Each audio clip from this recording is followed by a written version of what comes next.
The first time Captain Elias Ward saw her, she was chained inside the containment chamber, kneeling, trembling, her silver skin faintly glowing beneath the sterile light. The soldiers around her kept their rifles trained, fingers tense on the triggers. She wasn't human, at least, not in the way humanity defined the word. Her body shimmered faintly, like liquid mercury given form.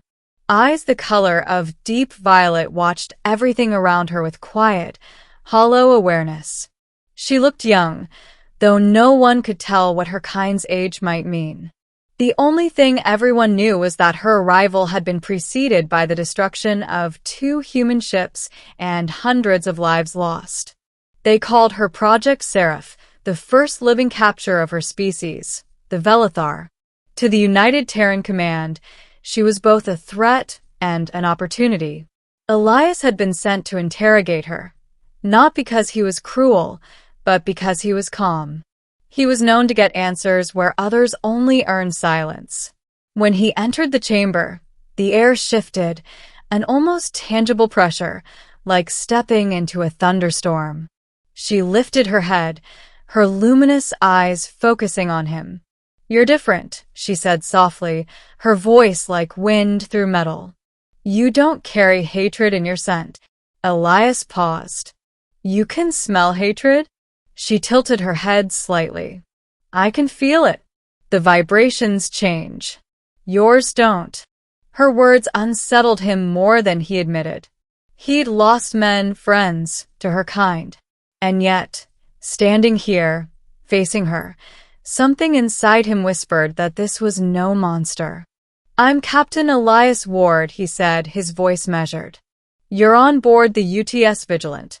You're safe for now." Her lips curved slightly. "Safe. That's what you call cages." The word stung.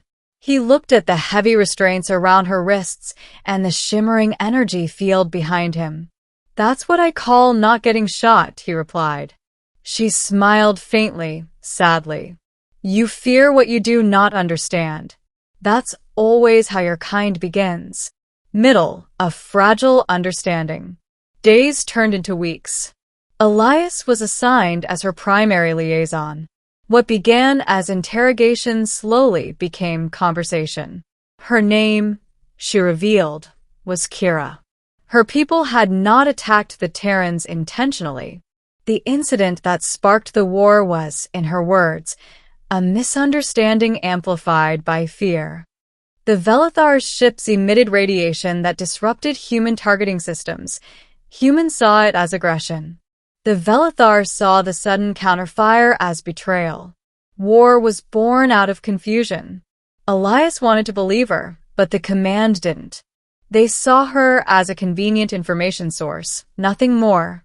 Yet something about Kira's presence unsettled his certainty. When she spoke, her tone carried no arrogance, no malice. She seemed mournful. "I never meant to hurt anyone," she said one evening, pressing a hand against the transparent barrier between them. "Your people's ships attacked ours. We defended. That is all." "Tell that to the families of the men we lost," Elias said, his voice tight.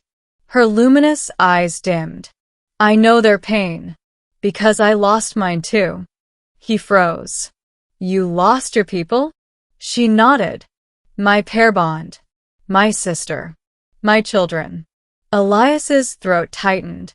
The idea that this alien being had children, a family, ripped through the neat walls he'd built in his mind. She wasn't just a specimen. She was someone. That night, Elias stayed longer in the observation deck, watching the stars pass beyond the viewport. For the first time since the war began, the void didn't feel like an enemy's home. It felt like a graveyard shared by 2 species who had both lost too much. The next day, Command issued an order. Kira was to be transferred to a high-security lab on Mars. There, she would be studied further vivisection if necessary. Elias confronted Admiral Sloan. "You can't do that. She's intelligent. Cooperative." "She's dangerous, Captain," Sloan snapped. We can't risk her species gaining an upper hand. Dissecting her may save millions. Elias stood silent. He knew the Admiral's logic, but his gut twisted in rebellion. That night, Kira sensed something was wrong. You reek of turmoil, she said quietly. They're moving you, Elias admitted. To a lab. I'm sorry. Her composure faltered. They'll kill me. Elias's heart pounded. He wanted to deny it, but the truth burned too clearly in his eyes. Please, she whispered, her voice trembling. Don't let them. You said I was safe. He turned away. There's nothing I can do. But her next words broke him. You could choose to see me, not as the monster they claim, but as what I am. Part 2. The Escape. The following night, alarms blared across the Vigilant. Power fluctuations cascaded through the ship. Lights flickered. Systems failed. Amidst the chaos, Elias found himself outside Kira's chamber, override codes already inputting before his conscious mind caught up. The door slid open, the glow of the containment field dying out. Kira looked up, eyes wide. You came. I must be insane, he muttered, unfastening her restraints. Let's move before I change my mind. They made their way through the dim corridors, evading patrols as the ship's AI struggled to restore order. Kira moved with silent grace, her body shifting hue to blend with shadows. At the hangar bay, they stopped before a small shuttle. Elias input his code. Access denied. Security lockdown, he hissed. Kira placed her glowing hand on the console. The system hummed and unlocked. Your machines speak in frequencies. I can whisper louder. As they boarded, the ship's intercom roared. Captain Ward, surrender immediately. You are committing treason. Elias clenched his jaw and powered the shuttle's thrusters. Guess I'll add that to my resume. The shuttle burst free into the void, streaking toward the asteroid belt beyond the war zone. Part 3. Trust in the Void. Days turned into a strange routine aboard the stolen vessel. Kira healed quickly, her body drawing energy from starlight itself. Elias managed to reroute systems to keep them hidden. At first, silence ruled between them. But as time passed, the walls broke down. Kira watched him as he adjusted flight patterns, curiosity in her tone. Why did you help me? He sighed. Because I saw fear in your eyes, not malice. And I've seen enough death to know fear isn't evil. Her lips curved faintly. You're strange, human. You speak like a wounded star. Elias chuckled dryly. And you sound like poetry written by gravity. They both laughed, a small, human moment amidst cosmic chaos. But beneath that fragile peace, danger loomed. The Terran fleet had issued a capture warrant for Elias and a kill order for Kira. Their ship was being hunted.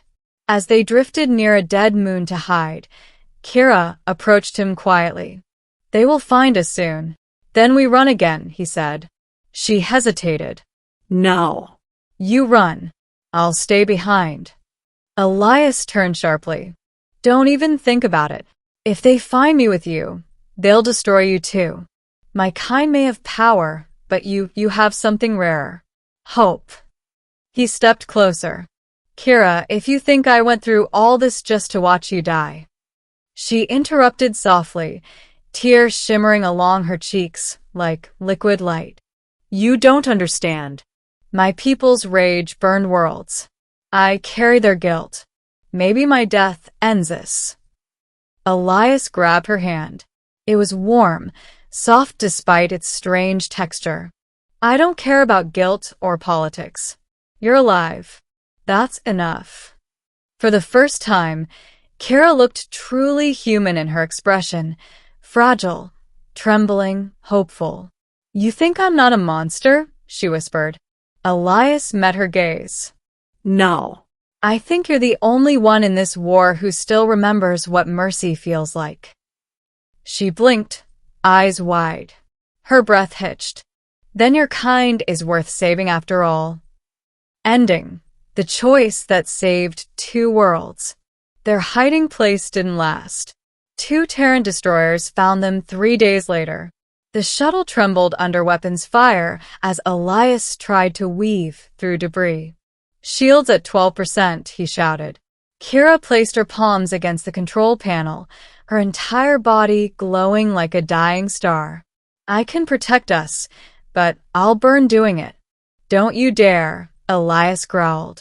I must, she said softly. My kind's energy can stop the blast, but I'll fade. He reached for her wrist, his hand shaking. There has to be another way. She smiled gently. There always is, but not always the one we want. Before he could stop her, Kira stepped to the center of the cockpit.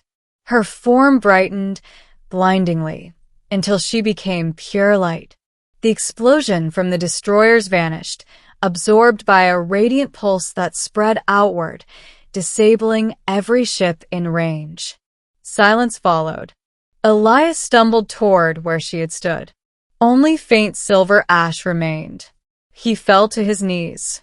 Kira, but then, faintly, a voice echoed in the stillness of his mind. Don't mourn me, Elias. My kind is not gone. We are energy, and I gave mine to protect yours. Tears blurred his vision. You didn't have to. I did, she whispered. Because when you looked at me, I wasn't a monster. I was seen. The transmission cut out. Weeks later, the ceasefire came.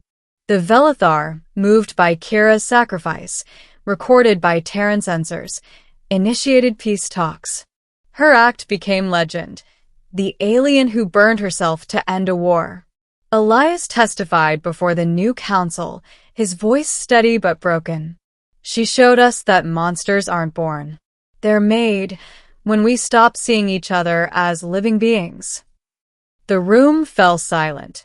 Outside, under the quiet hum of orbiting lights, Elias looked toward the stars and whispered, You were right, Kira. Fear begins wars, but compassion ends them. And somewhere, in the soft radiation of a distant nebula, a faint pulse of light shimmered, like a heartbeat. Her heartbeat,